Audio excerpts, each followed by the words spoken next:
This is the S&P 500 Spider ETF SPY one-day reading for May 17th, 2024. It's currently April 10th, 2024, 1:24 p.m. Eastern Time. SPY at the time of this reading is currently $514.90. That's USD. The shuffle video that was currently playing in the lower left corner was created on March 10th, 2024 at 7:37 p.m. Eastern Time.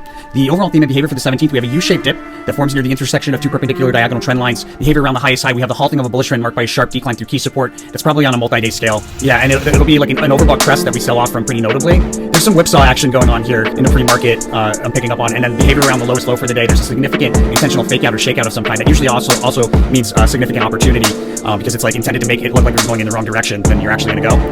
Advised again to trade around a significant move to the upside, either out of oversold territory or just a big move to the upside. And we'll get into where to place those trades as well as the time to get the highs and the lows for the day. All of that in just a moment. But before we do that, I want to make sure everybody's aware. The whole purpose of the channel is to transmute some of the competitive energy of the stock market into goodwill. We do that by following the rule of karma for the channel. You go to the resources tab of our website, Tarot for Traders, and 5% of the profits from every profitable trade utilizing this information should be donated forward to one of these charities, or pick a charity of your choosing as long as you're paying 5% forward, and then 5% should be sent back to the channel through one of these links. If you're international, you can use Wise or you can use YouTube tips.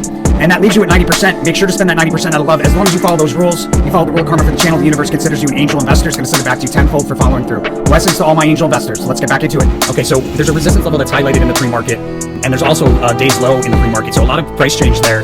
We probably sell from like a high into a low there in the pre-market, and then by the time it's the open, we're like, we've seen a low or we're at a low and we have a big move to the upside, back to like a high that we, an important high, like maybe like a new local high of some kind here. We should move through key resistance on a one-day chart scale, stay above it briefly, break back down through it shortly thereafter, and then that breakdown through it shortly thereafter turns into a U-shaped dip. I think we have our second peak in that U-shaped dip somewhere between 10 and 11, and then sideways rotation between roughly 11 and 12 with a sharp drop that stands up in that period of sideways rotation. It looks like there's probably a female speaker talking about finance here. Hard to say if they can be truthful. It's probably some of what they're saying is truthful and some of what they're saying is not based on that ruin. And then there's this big move out of a trough between roughly 12 and 1, big move to the upside, probably out of a low, a day's low, a fast sub move higher, and then we attempt to establish support somewhere between 1 and 2 o'clock. There's another day's high between probably 2 days high, at least one. There might be two highs here in the last 2 hours. We had a brief peak that's easily missed between roughly 2 and 3 that's followed by a decline through multiple support levels. It's probably an overbought crest, and that turns into probably bearish price swings here in the last hour because we likely see another high with this prominent move higher, full retracement at the close, and another high in the post market out of a decline, fast sudden move higher marking the end of that decline. And then the sneak preview for the following day, there's a notable opportunity on a multi-day scale to open up a long position or close a short position.